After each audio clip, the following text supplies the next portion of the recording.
Welcome, everybody. My name is Renato Sabbadini. I'm the CEO of All Digital, a European Federation of Digital Competence Centers. And I'm here with Rémi Gruet, the CEO of Ocean Energy Europe, which is Hello. a membership-based organization of organization related to the production of energy, renewable energy based on the ocean. Rémi, Correct, yeah. welcome. Thank you. So, how are you and how is your organization adjusting to this coronavirus crisis for the moment? You're all working from home, obviously. Yeah, well, that's pretty much the main change that there is compared to normal business as usual. Because we have access to our server and our files, and because we are in a sector that doesn't really require physical production of goods, it's very easy for us to adapt. So we're working from home. We have access to our data, and we keep sending out what we need to send out. Mm-hmm. The change is what is most superficial. needed at the time, for the time being, in terms of support of information or technological means to stay in touch with your staff?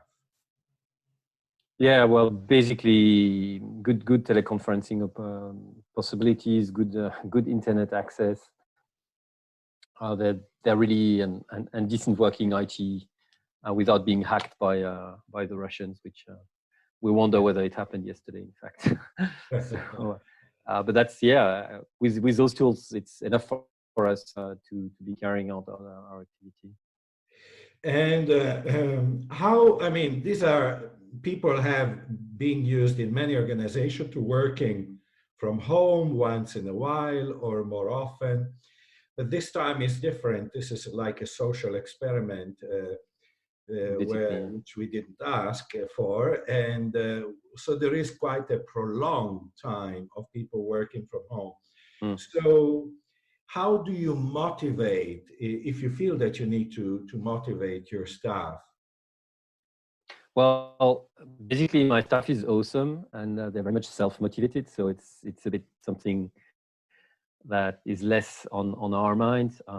We have a common objective. We want to push for clean energy production, and this is really a factor, a very vital factor in our motivation. But beyond that, there is still a psychological potential impact of staying at home all the time and not meeting many people. So what I do is I encourage them to make stuff that makes them happy. So go out for a run, go out for a bike ride, take time during the day if it's needed to enjoy basically the sun if it's out, and if it's possible without taking too many risks. But basically do stuff for themselves that even if it has a small impact in the short term on the amount of work that is being done. I think it's very important to stay high-spirited and anything that can make people happy is going to be a plus, I think, in the long term for the productivity of the people. How many staff members do you have? We have 7 staff members at the moment. And was the use of technology in order to work from home or doing, I don't know, if someone of you was on a trip and you had to do a meeting altogether, was that already implemented in the office? Yes, we've had a teleconferencing system for probably ever since I joined 6 years ago. So this has already been in place, and everybody can join on any meeting from afar. Okay. And is there anything that you are using or adopting now or implementing now? Or it could be a technology, it could be a method of work, it could be a psychological mindset that you think you will keep once the crisis is over? Yeah, I think we will definitely do more video conferencing than teleconferencing. So I find we are doing more of that at the moment, and I find having the person in front of you, for starter, is possible now, whereas 10 years ago it was still, quite frankly, a bit difficult from a bandwidth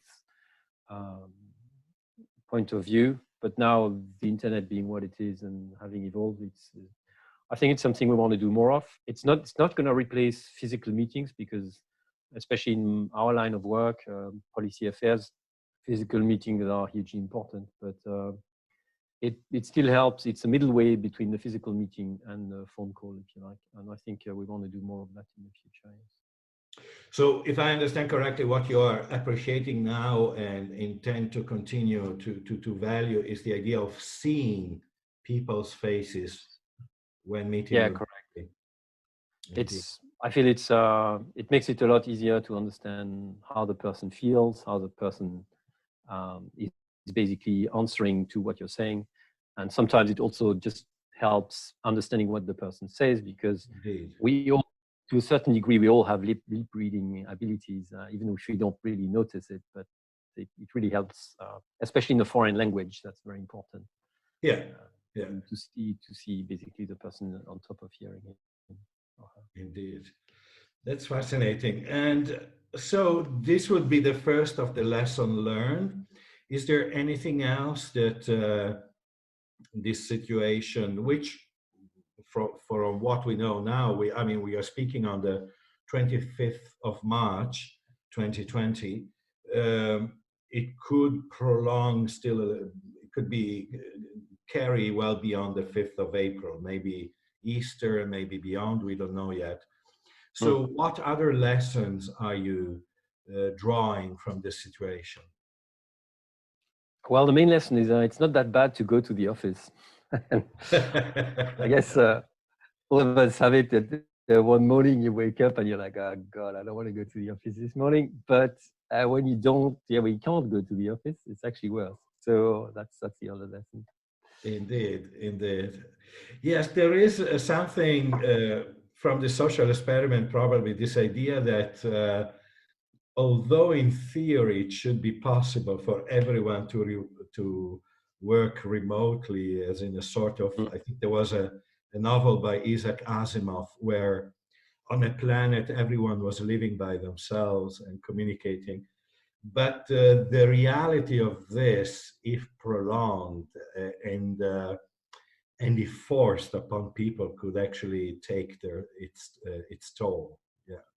Yeah, definitely. And I can see it, like, especially as a manager, you're not always as involved in each of the dossiers that the association or the organization is working on as the person who's responsible for it. So I need more information from the person who's responsible for this or that dossier.